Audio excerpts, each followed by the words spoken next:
কত গরিব মানুষ, এই গরিব মানুষদেরকে দেখার মতো কেউ নেই বন্ধুরা। আমাদের প্রবাসী কল্যাণ ফাউন্ডেশন এই পরিবারে চলে আসছি আমরা সহায়তা করার জন্য। আমরা প্রতি বছর এই পরিবারকে সহায়তা করে থাকি, এই পরিবারগুলোকে। এবার আমরা আসছি ইনশাল্লাহ। তো এই এই এই লোকের নাম জানি কি বলছেন? গোলাপ মিয়া। উনি হ্যাঁ, উনি প্রতিবন্ধী আর কি। তো ওনার ঘরে আমরা একটি ঈদ উপহার হস্তান্তর করবো ওনার ছেলের কাছে।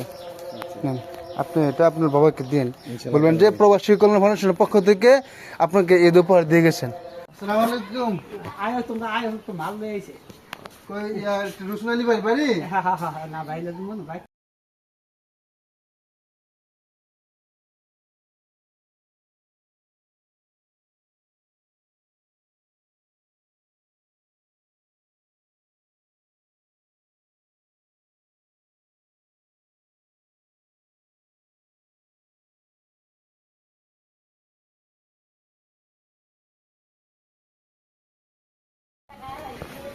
আসসালামু আলাইকুম। দাদি ভালো আছেন?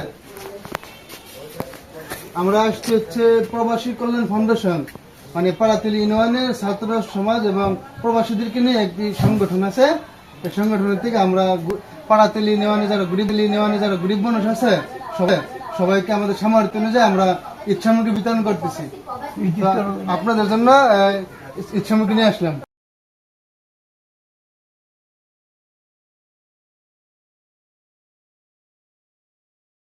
ছেলে মারা গেছে।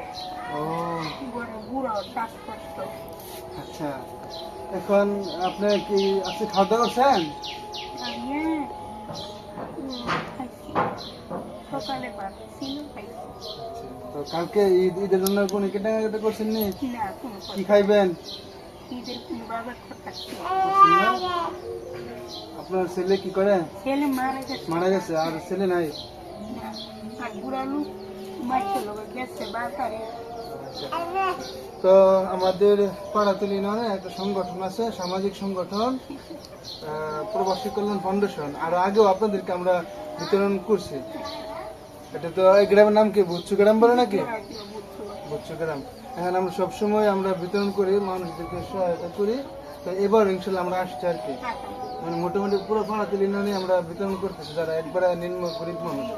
তো নেন আপনার জন্য একবারে আমরা ঈদ উপহার নিয়ে আসলাম আপনাদের জন্য। আপনার দোয়া করেন সকল প্রবাসীদের জন্য, প্রবাসী কল্যাণ ফাউন্ডেশনের সাথে যারা সংযুক্ত সবার জন্য দোয়া করবেন। হ্যাঁ, ঠিক আছে। আসসালামু আলাইকুম।